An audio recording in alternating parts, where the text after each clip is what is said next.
Hello YouTube. I will admit that I had to do some soul searching before making this video. Humans appear to be very polarity driven. Maybe it is because of some archaic hardwiring which divides things into extremes. With this came the question, am I, as the bearer of this opinion, feeding a bias?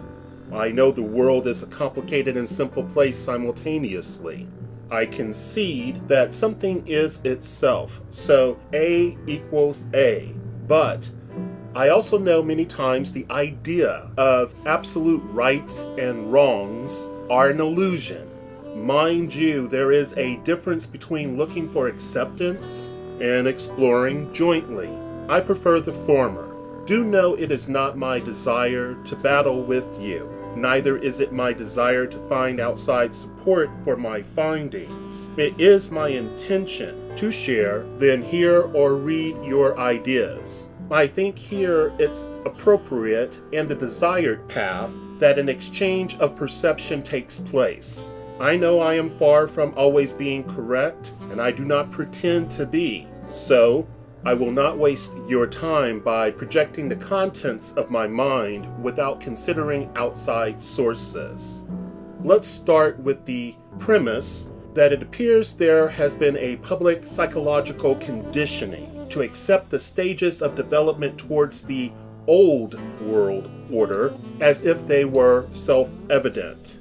I think this becomes easy to digest when we consider the writings, history, and connections of Orson Welles, Aldous Huxley, I hope I do pronounce that correctly, A-L-D-O-U-S, and H.G. Wells. It is fact that there are influential and powerful people who strongly believe and support such nasty things as racial eugenics to kill the inferior races. Let's not forget the useless eaters are also desired to be taken care of.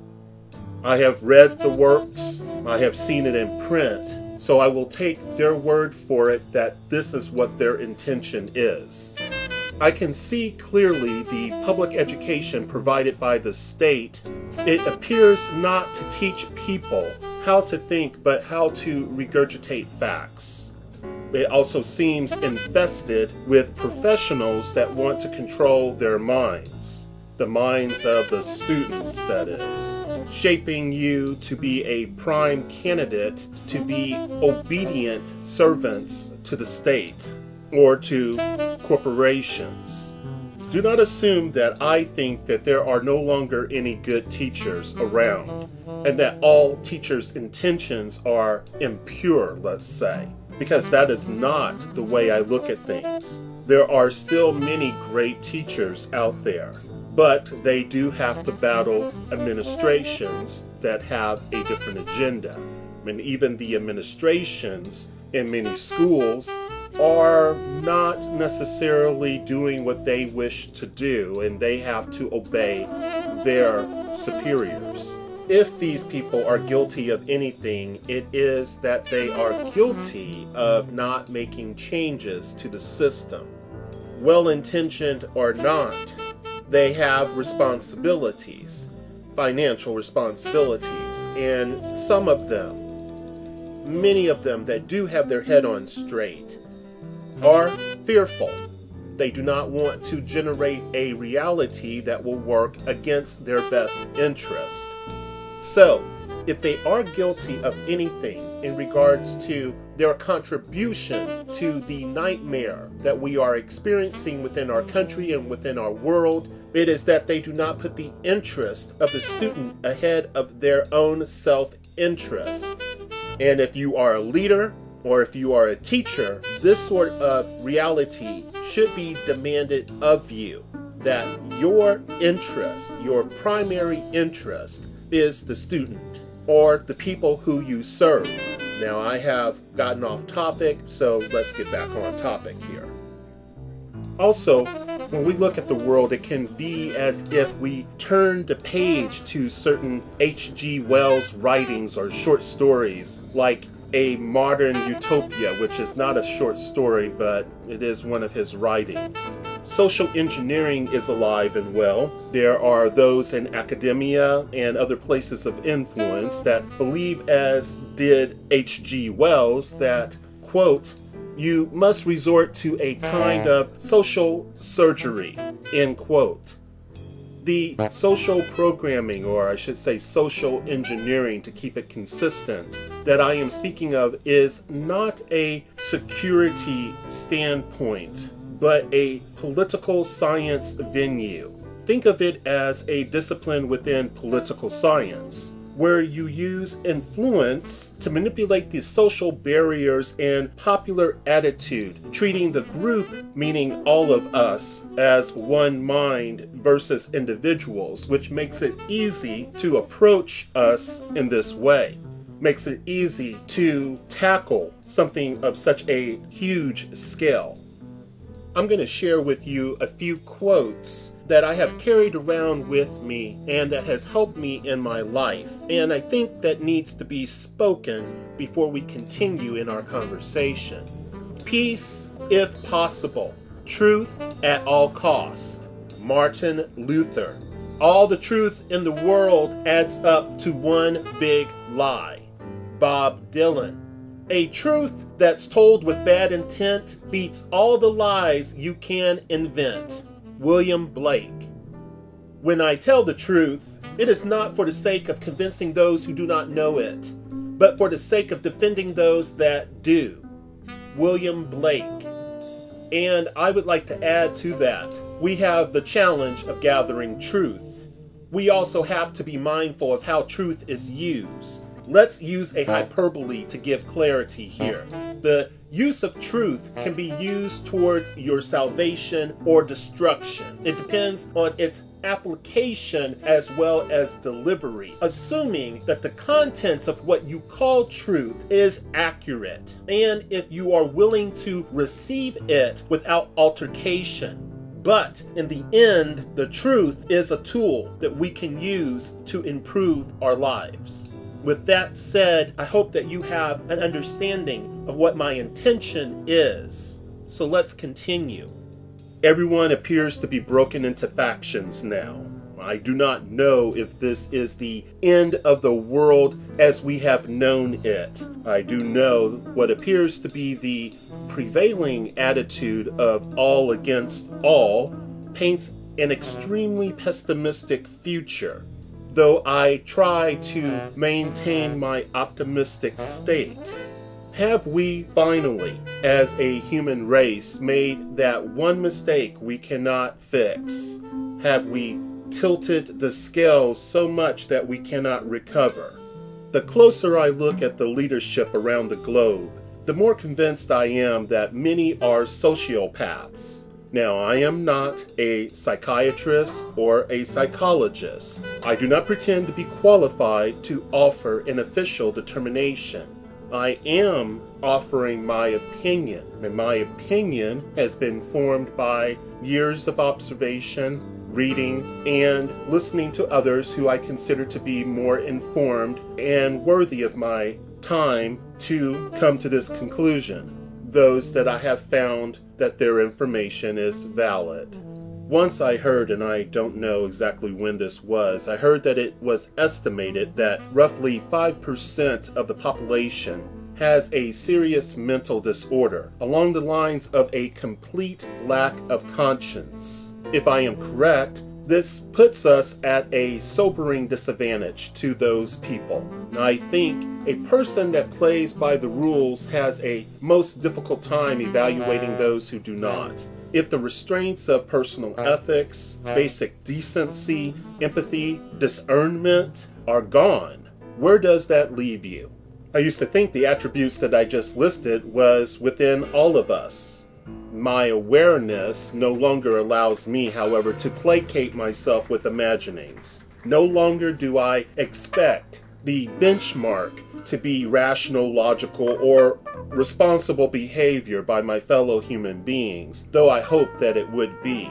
I still believe in the ability of transforming into a state of health for those who have a conscience and who concern themselves with self-improvement. I do not know, but I think there is something worthy of being highly principled, competent, and uncompromising regarding matters of integrity. So, let's assume, just for sake of conversation, that I am correct. Let's assume that these people do indeed exist in such high numbers. I think even 5% is higher than I would like to think.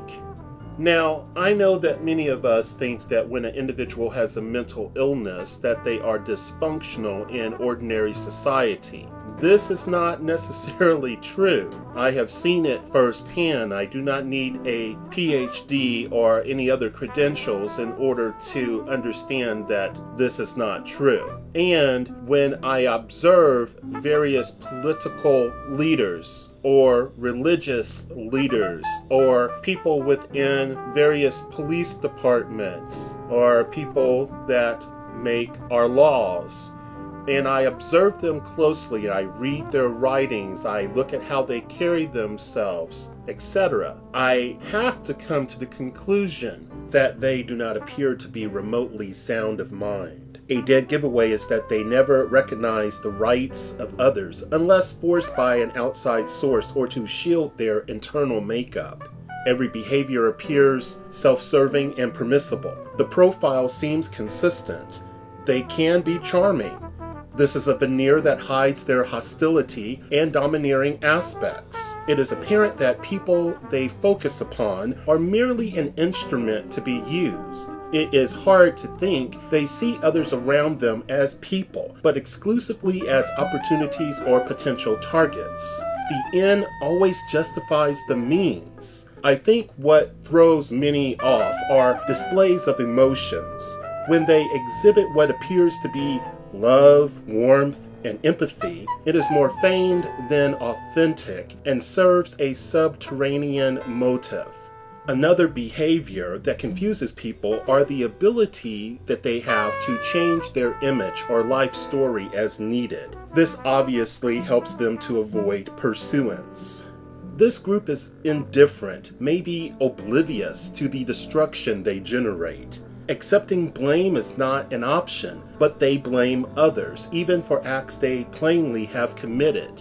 Positions of power would provide an excellent shield for those who wish to humiliate or dominate their victims. Many seem to gravitate towards authoritarian placements. These differences, when compared to a healthy individual, is not simply a matter of social-economic placement, educational level, or that their formative years were vastly different than most. It goes a lot deeper than this. I hope you will not dismiss what I am stating without consideration.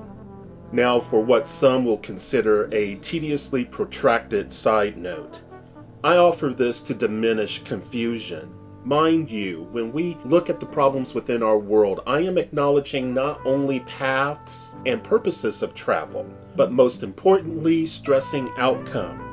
Individual or systemic means are important to know and explore because detail is important.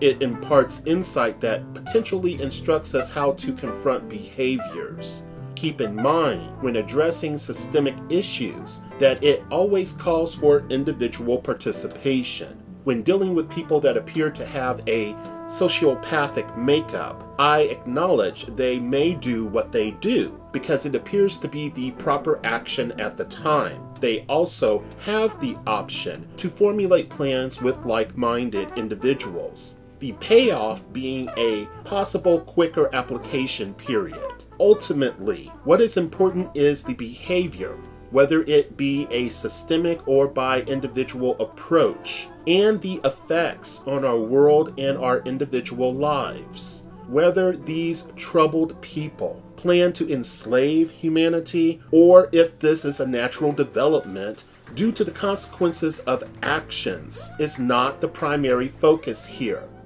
Keeping balance in mind while addressing this is key. We need to know how to deal with specifics while not allowing it to cloud the biggest picture we can muster.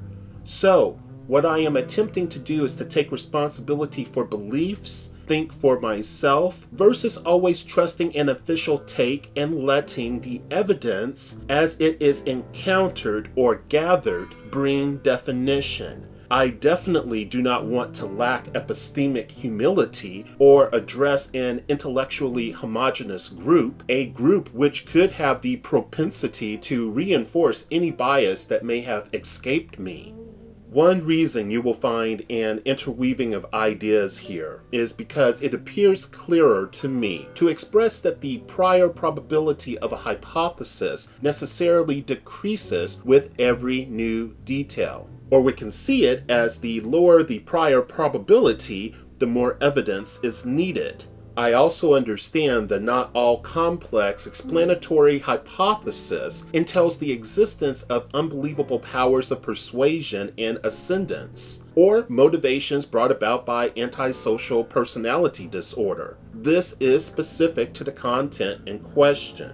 To dirty up the waters a little more, I also acknowledge that rationalizing everything is not necessary in dealing with our world. I also concede that problems are often more profitable than solutions. I think there is adequate evidence to show that suffering, independent of scale, is rewarded by our system or current paradigm. This does not mean that some secret group has been planning to enslave humanity for decades, but it also does not rule it out. We are attempting to avoid the trap of blaming without sound reasoning and/or evidence. I do think we normally see with the skeptic default position a gravitation towards most outcomes being a natural and/or inevitable result of a system that reinforces selfish and vile behavior despite the cost. But this is not necessarily correct or proper, but is valid to consider. Also, when dealing with costs, we should understand that costs can be defined in many ways, whether it be political, social, or environmental, to list a few examples. I told you this was a long side note.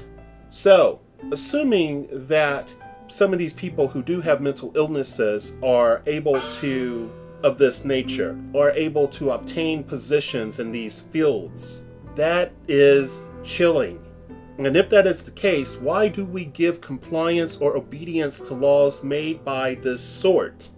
Slaves, in my opinion, are too expensive these days. Who needs cheap labor when they can have severely mentally preconditioned and emotionally stunted organic cells that select singularity and cling to victimization? After all, we are a composite of cells, right? Is all of this allowed to be viewed, by the way? It seems to me that if I had a criminal intent, that I wouldn't want others to see what I am doing, but at the same time, if I didn't have a conscience, then it wouldn't matter, would it? Because I would not be considering certain things in my manipulations. Every day it appears as if we inch towards a one-world group think. Whether it's advertisements from corporations that tend to be leading us down that direction, or our political leaders, or our spiritual leaders, or those in fields like psychology or psychiatry or philosophy. I've read some works by some of these people and they are quite upsetting. And it appears in some ways not to be healthy and not to have the best interest of humanity at heart. I think sometimes we make assumptions that when people are in these positions of power that they should automatically be trusted because they have obtained certain types of, or certain levels, I should say, of education. Maybe this is mankind going out with a whimper if they are indeed contributing to our society in a way that is leading us down this path of one world group think. After all, what we call education appears to be a dumbing down process, one that is fueled by indoctrination. Who needs your mom and pop religion? We are so saturated with isms.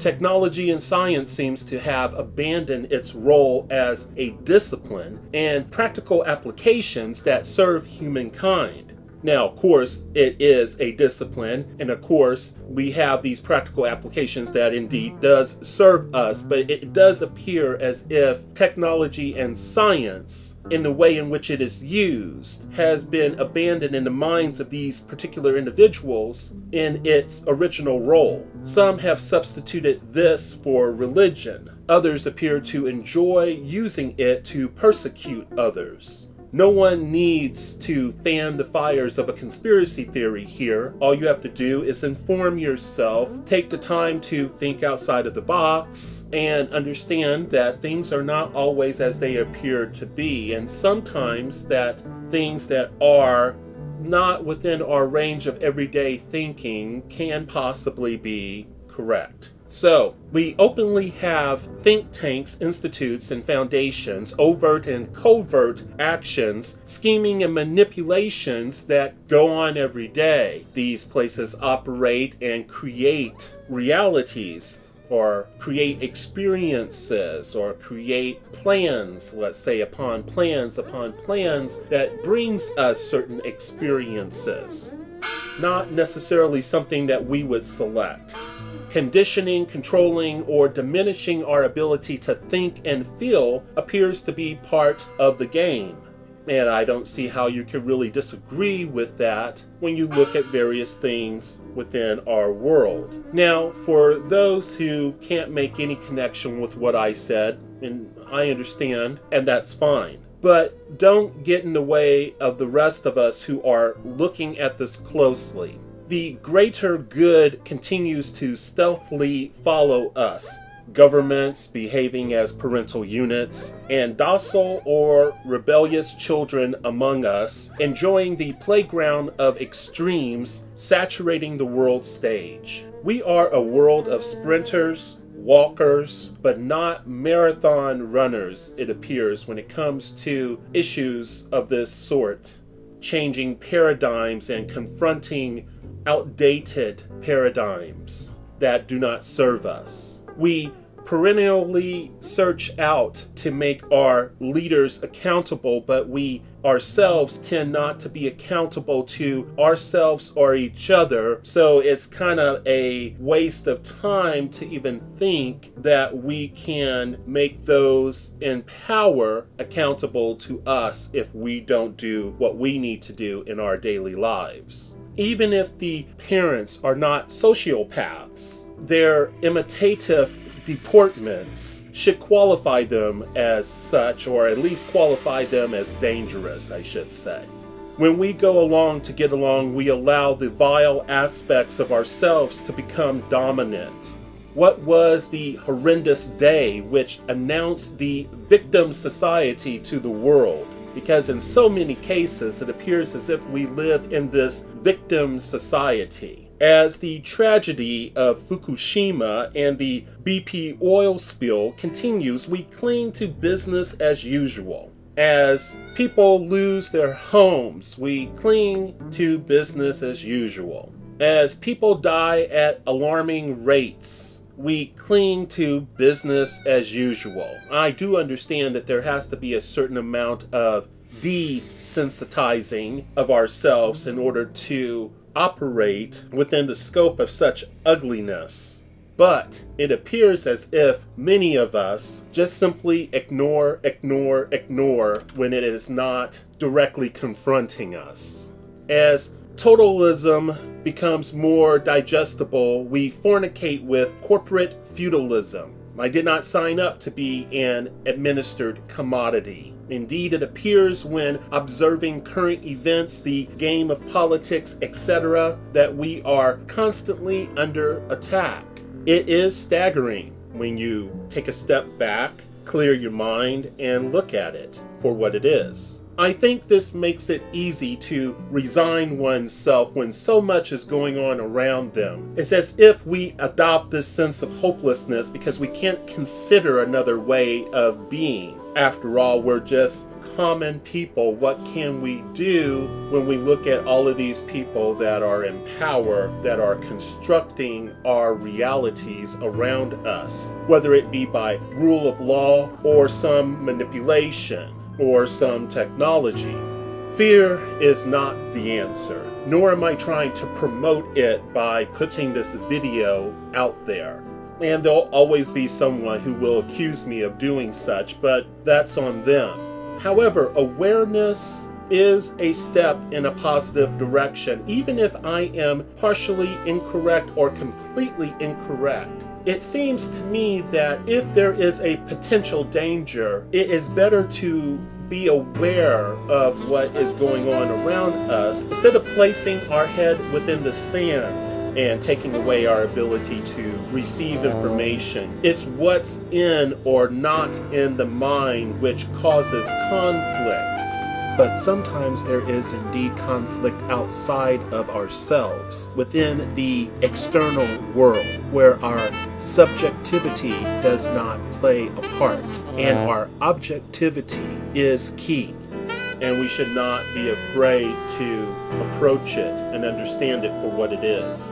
When we tease reality so that we can look at it from a different perspective, and when we understand that we can control no one but ourselves, even though we can influence our external world, and we can control, I assume, things outside of us to a certain degree if we push ourselves on others, which I am not advocating. We would be foolish to think that there is nothing outside of us that can actually change the way in which we live our lives day to day. So, do you suffer ignorance well?